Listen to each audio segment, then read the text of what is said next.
नमो भगवते वासुदेवाय नमः। आज मैं आपको भाद्रपद मास के कृष्ण पक्ष की एकादशी की बहुत ही पवन पुण्यतिथि कथा श्रवण करने जा रही हूं। इस कथा का श्रवण करने से भक्तों की मनोकामनाएं पूर्ण हो जाती हैं। तो लिए सच्चे हृदय के साथ मेरे संग इस व्रत कथा का आनंद लीजिए और अपने द्वारा कोई भी मनोकामना खोल दीजिए और भगवान से प्रार्थना कीजिए और अंत तक सच्चे हृदय और मन से इस व्रत कथा पुत्रवाद कीजिए। आपकी वह कामना निश्चित ही पूर्ण हो जाएगी। तो लिए राधे राधे कमेंट बॉक्स में लिखते हुए बढ़ाते हैं वीडियो में आगे और आनंद से कथा का श्रवण करती है। भाद्रपद माह के कृष्ण पक्ष की एकादशी को अजय एकादशी के नाम से जाना जाता है और कुछ स्थान पर इसे 11 भी कहते हैं। यह एकादशी सभी प्रकार के सुखों और अश्वमेध यज्ञ के बराबर फलों को देने वाली मानी जाती है। आज मैं आपको सुना रही हूं आज एकादशी की बड़ी ही दुर्लभ कथा। आज के दिन एकादशी माता और अजय एकादशी की पवित्र कथा को सुनने से मनुष्यों के सभी पाप और संकट कट जाते हैं और मनोकामनाओं की पूर्ति होती है तथा बैकुंठ की प्राप्ति होती है। तो आप सभी लोग बड़ी ही श्रद्धा और प्रसन्नचित मां से इन कथाओं को पूरा अवश्य सुनिएगा। तो आए भगवान श्री लक्ष्मी नारायण जी के चरणों का ध्यान करते हुए इस पवन कथा को सुनते हैं। अर्जुन ने भगवान श्री कृष्णा जी से कहा है, पुंडरी कक्षा आबाद कृपा करके मुझे भाद्रपद माह के कृष्णा पक्ष की एकादशी के विषय में भी बताइए। इस एकादशी का क्या नाम है तथा इसके व्रत का क्या विधान है? इसका व्रत करने से किस फल की प्रताप होती है? तब भगवान श्री कृष्णा जी ने कहा है, कुंती पुत्र, भाद्रपद माह के कृष्णा पक्ष की एकादशी को आज एकादशी कहते हैं। इसका व्रत करने से सभी पाप नष्ट हो जाते हैं।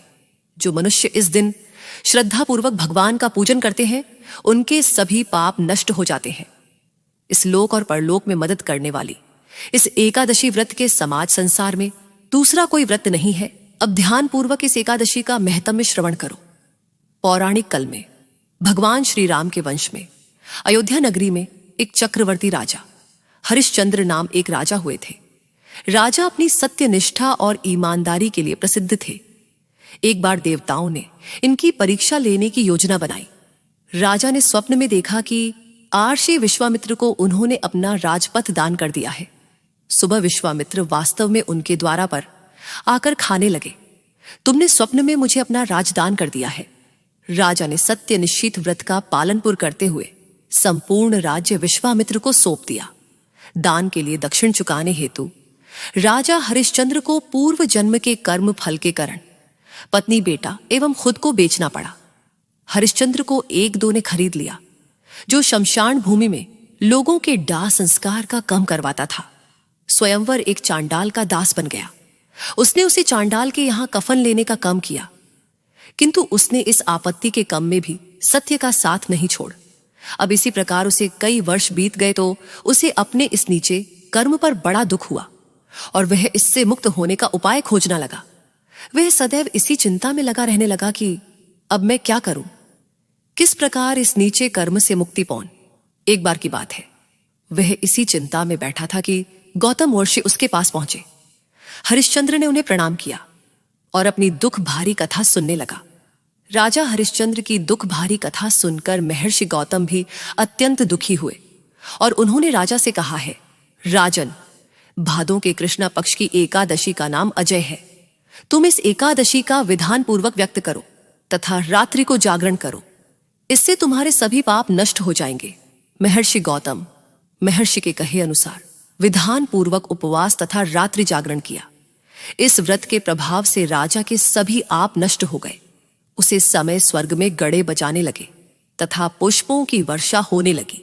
उसने अपने सामने ब्रह्मा विष्णु महेश तथा देवेंद्र आदि देवताओं को खड़ा पाया। उसने अपने मृतक पुत्र को जीवित तथा अपनी पत्नी को राजसी वस्त्र तथा आभूषण से परिपूर्ण देखा। व्रत के प्रभाव से राजा को पुनः अपने राज्य की प्रताप हुई। वास्तव में एक अर्षि ने राजा की परीक्षा लेने के लिए ही यह सब माया रची थी, परंतु आज एकादशी के व्रत के प्रभाव से ऋषि द्वारा रची गई साड़ी माया समाप्त हो गई और अंत समय में हरिश्चंद्र अपने परिवार सहित स्वर्ग लोक को गया है। राजन, यह सब अजय एकादशी के व्रत का प्रभाव था। जो मनुष्य इस उपवास को विधान पूर्वक करते हैं तथा स्त्री जागरण करते हैं, उनके सभी पाप नष्ट हो जाते हैं और अंत में स्वर्ग को प्राप्त करते हैं। इस एकादशी व्रत की कथा के श्रवण मंत्र से ही अश्वमेध यज्ञ के फल की प्रताप होती है। इस कथा का सर है कि मनुष्य को भगवान के प्रति पूर्ण श्रद्धा रखनी चाहिए। जटिल परिस्थितियों में भी जो मनुष्य सत्य का मार्ग नहीं छोड़ते हैं, वे अंत में स्वर्ग को जाते हैं। इसके बाद श्री कृष्णा जी कहते हैं, हे अर्जुन, अब मैं तुम्हें इस एकादशी के व्रत का विधान सुनता हूं। इसे ध्यान पूर्वक सुनो। स्कंद पुराण के अनुसार भगवान विष्णु का पूजन, व्रत और उपवास रखकर तिल का दान और तुलसी पूजा का विशेष महत्व है। एकादशी के दिन ब्रह्म मुहूर्त में उठकर स्नान आदि से निवृत्ति होकर स्वच्छ वस्त्र धारण करके श्री विष्णु का ध्यान करना चाहिए। तत्पश्चात व्रत का संकल्प लेने, फिर घर के मंदिर में एक चौकी पर लाल कपड़ा बिछाए और भगवान विष्णु की प्रतिमा स्थापित करें। एक लौट में गंगा जल लेकर उसमें तिल, होली और अक्षत मिले। अब इस लौट से जल की कुछ बंदे लेकर चारों ओर छिड़, फिर इसी लौट से घाट स्थापना करें। अब भगवान विष्णु को धूप दीप दिखाकर उन्हें पुष्प अर्पित करें। अब एकादशी की कथा का पाठ करें अथवा श्रवण करें। शुद्ध घी का दिया जलाकर विष्णु जी की आरती करें। श्री विष्णु के मंत्र का ज्यादा से ज्यादा जाप करें। तत्पश्चात श्री हरि विष्णु जी को तुलसी दल और तुलसी मिश्रित जल का भोग लगे। विष्णु सहस्त्र नाम का पाठ अवश्य करना चाहिए। शाम के समय भगवान विष्णु जी की पूजा करके फलाहार करें। श्री हरि विष्णु के भजन करते हुए रात्रि जागरण करें तथा रात में भगवान विष्णु की प्रतिमा के समीप भूमि पर चयन करना चाहिए। इस दिन भूलकर भी किसी डाल ना तोड़े। अगले दिन द्वादशी तिथि को योग ब्राह्मण को भजन कर कर दान दक्षिण देकर आशीर्वाद लेने। इसके बाद स्वयं भी भजन ग्रहण कर व्रत का पारण करें। व्रत के पारण के दौरान आंवला खाना बहुत ही शुभ माना जाता है। एकादशी के दिन गे को चैन की दाल और गुड़ अवश्य खिलाएं तथा केले के पेड़ का पूजन करें। इस दिन व्रत और पूजा के साथ साथ गरीब लोगों को गम, कपड़े, तिल और अन्य का दान करने से कई यज्ञों का फल प्राप्त होता है। आइए अब एकादशी माता और तुलसी माता की कथा को सुनते हैं। कहते हैं, इन कथाओं को सुनने से ही एकादशी का व्रत पूर्ण माना जाता है और मनोकामनाओं की पूर्ति होती है। एक बुद्धिमान ने एक बार एकादशी का व्रत रखा। बड़ा ही भाव भक्ति से पूजा अर्चना की। उन्हें वृद्धावस्था में क्या बढ़ा थी, वे तो अपने पुत्रों होगी सुख सुविधा के लिए व्रत रखना लगी थी। वे दिन भर तो जरा कठोर मां करके अपनी प्यास को रोक रही, दिन में पूजा पाठ किया। कथा सनी और पंडित जी को मिट्टी के पत्र में भरकर पानी और ऋतु फल दान में दिए। दोना भर भरा के बड़ा शक्कर वितरण किया। उन्हें गर्मी के कारण बहुत बेचैनी हो रही थी। इस कारण से बड़ी डर तक पानी में पड़ी रही और पानी के कला करती रही, मुंह धोती रही। तब कहानी थोड़ा बहुत डर बाद पाया।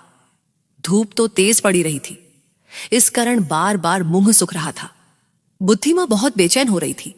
एक बुढ़ापा और दूसरा यह भयंकर गर्मी। वृद्धावस्था की स्थिति तो कुछ दूसरी ही प्रकार की होती है।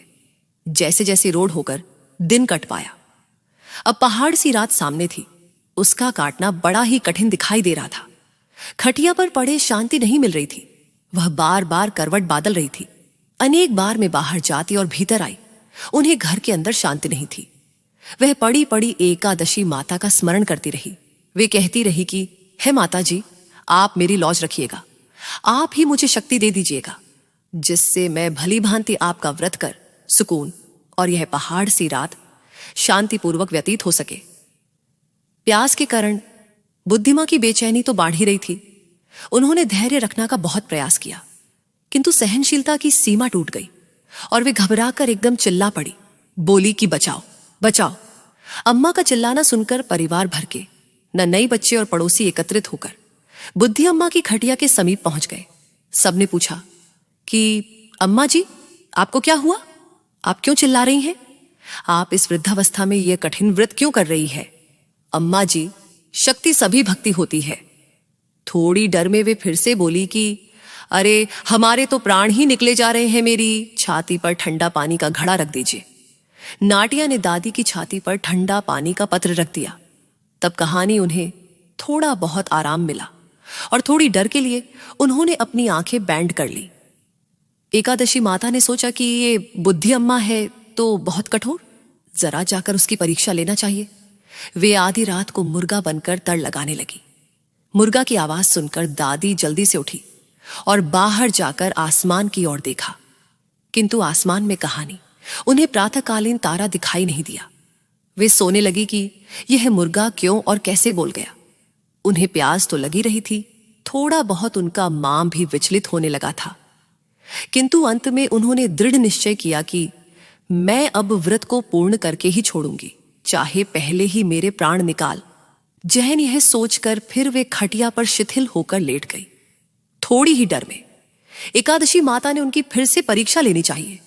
एक छोटी सी बालिका एक गिलास में शरबत लेकर उनके सिरहाने खड़ी हो गई और जोर से बोली कि दादी जी, सवेरा हो गया है, आप हाथ मुंह में धोकर शरबत पी लीजिए।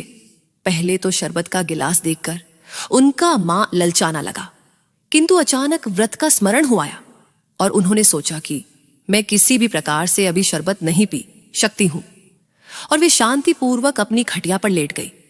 फिर थोड़ी ही डर में उन्हें ऐसा लगा जैसे किसी ने उन्हें पानी के केन में पाठक दिया हो। वे बड़ी डर तक उसे केन में हाथ पांव चलती रही, किंतु उन्होंने अपने मुंह में पानी की एक बूंद भी नहीं जान दी और वे दृढ़तापूर्वक अपना व्रत पलटी रही।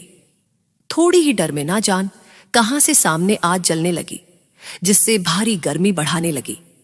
प्यास के कारण प्राण निकालने लगे, किंतु बुद्धि अम्मा का कुछ भी नहीं बिगाड़ पाया। वे जहां की तरह मुस्कुराती हुई सी बैठी रही।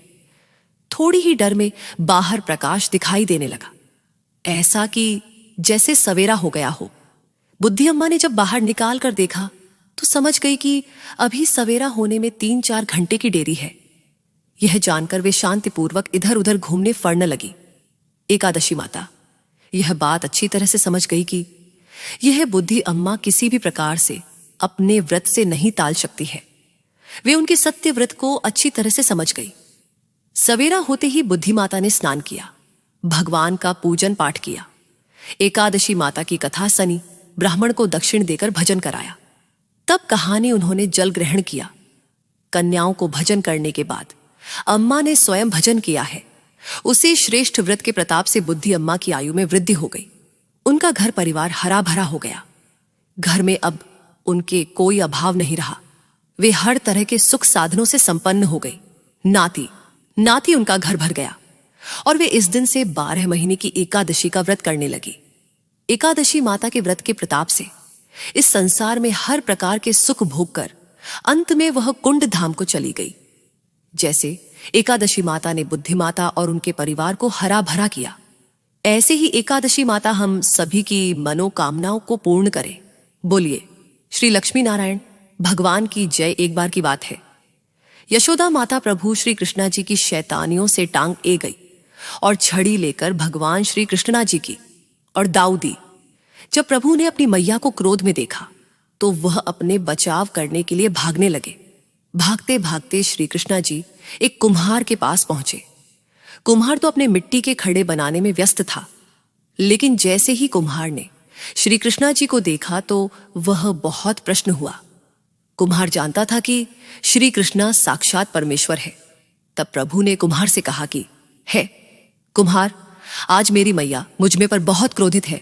मैया छड़ी लेकर मेरे पीछे पीछे ए रही है, आप मुझे कहानी पर छुपा लो।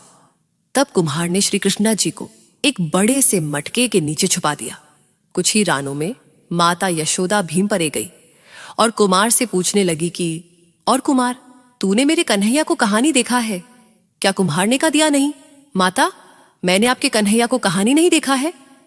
श्री कृष्णा जी यह सारी बातें बड़े से खड़े के नीचे छुपकर सुन रहे थे। मैया तो वहां से चली गई आप।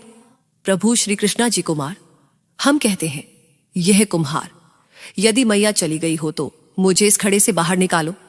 कुम्हार बोला, ऐसा नहीं है प्रभु, पहले मुझे 84 लाख योनियों के बंधन से मुक्त करने का वचन दो। भगवान मुस्कुराए और कहा, ठीक है, मैं तुम्हें 84 लाख योनियों से मुक्त करने का वचन देता हूं। अब तो तुम मुझे बाहर निकालो।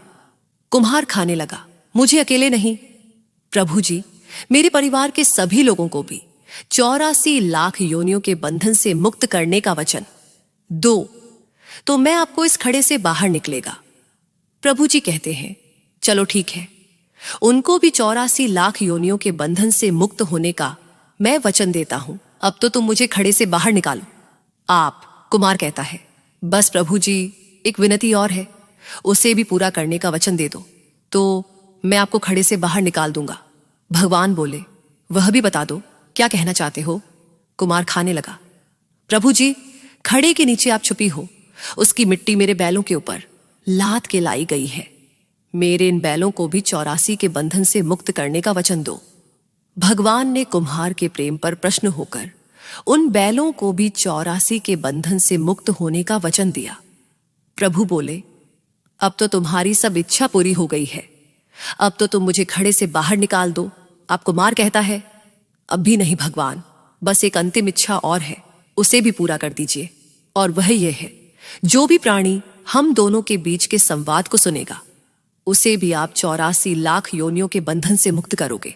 बस यह वचन दे दो तो मैं आपको इस खड्डे से बाहर निकाल दूंगा। कुमार की प्रेम भारी बटन को सुनकर प्रभु श्री कृष्णा जी बहुत खुश हुए और कुमार की इस इच्छा को भी पूरा करने का वचन दिया।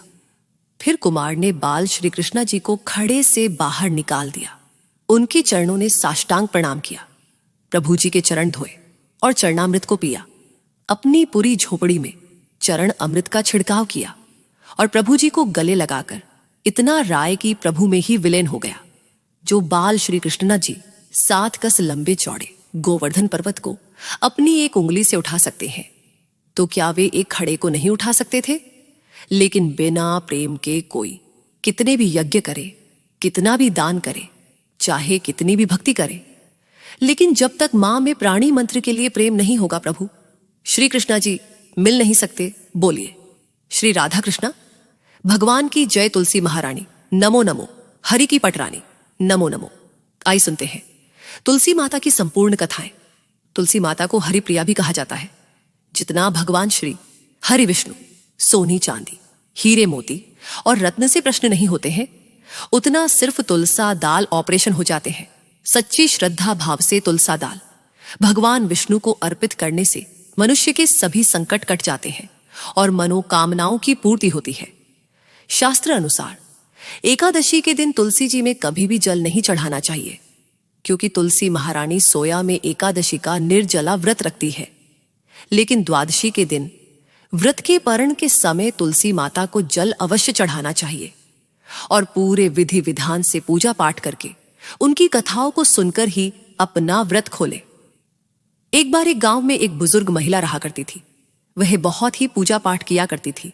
वह रोज तुलसी मां की पूजा करती थी और वह बुजुर्ग महिला रोज तुलसी माता से कहती है, तुलसी मां, तुम मुझे बहू दे, पीतांबर की धोती दे, मीठा मीठा घास दे, बैकुंठ में वेस्ट चटक की चल दे, पाठक की मौत दे, चंदन का कैट दे, रानी सकाज दे, दाल भारत खराब भजन दे, ग्यारस की मौत दे और कृष्णा जी का कंधा दे।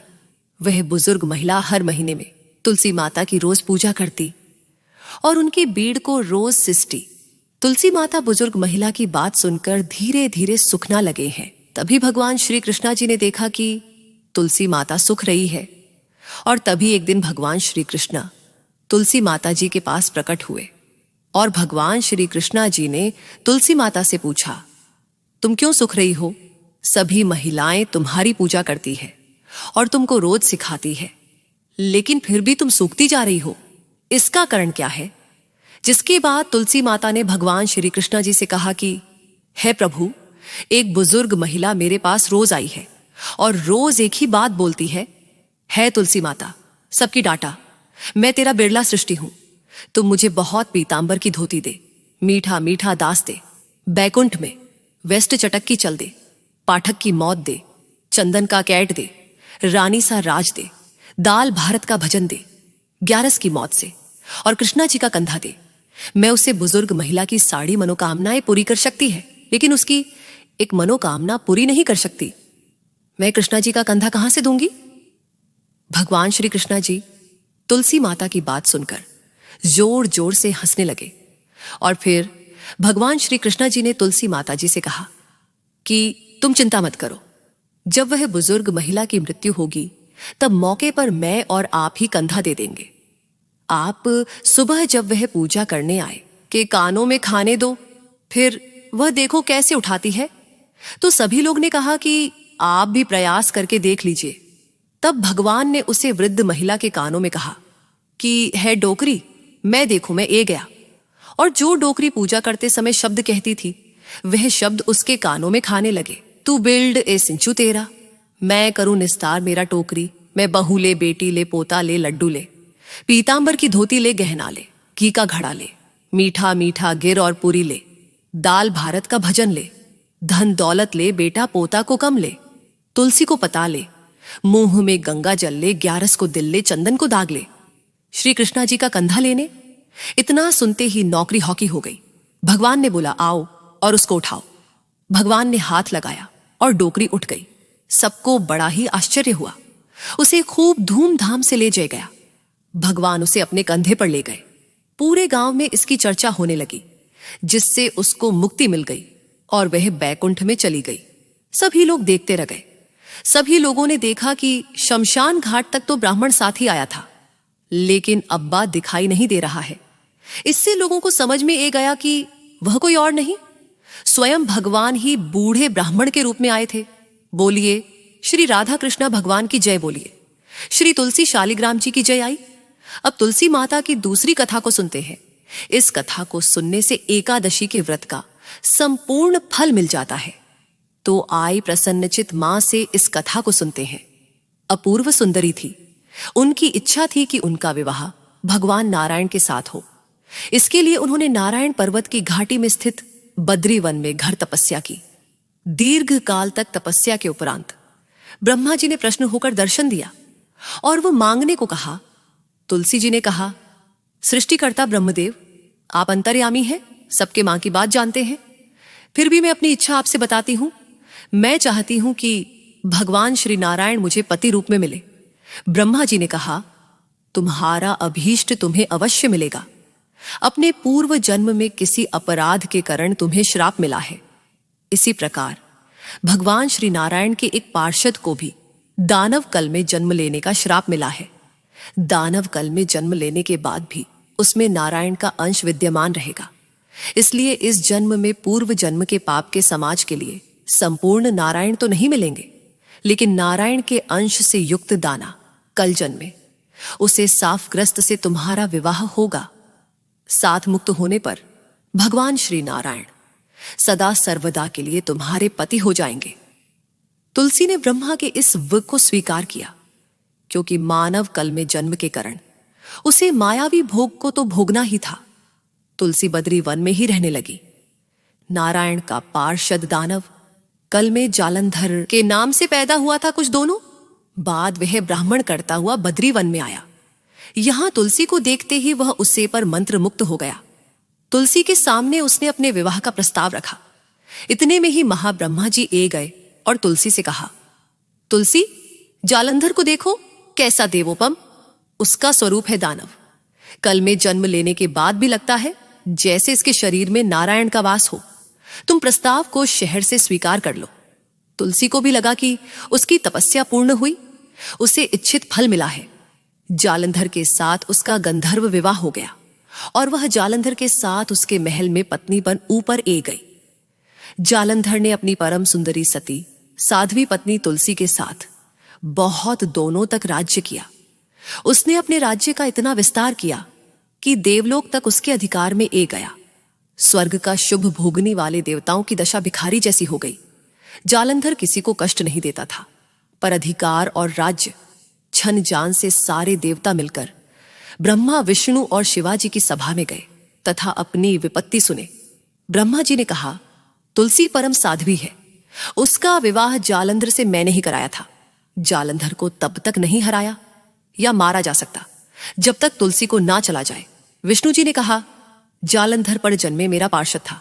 शराब के कारण उसे दैत्य कल में जन्म लेना पड़ा। इस जन्म में भी मेरा अंश उसने व्याप्त है। साथ ही तुलसी के पतिव्रत धर्म से वह अजय है।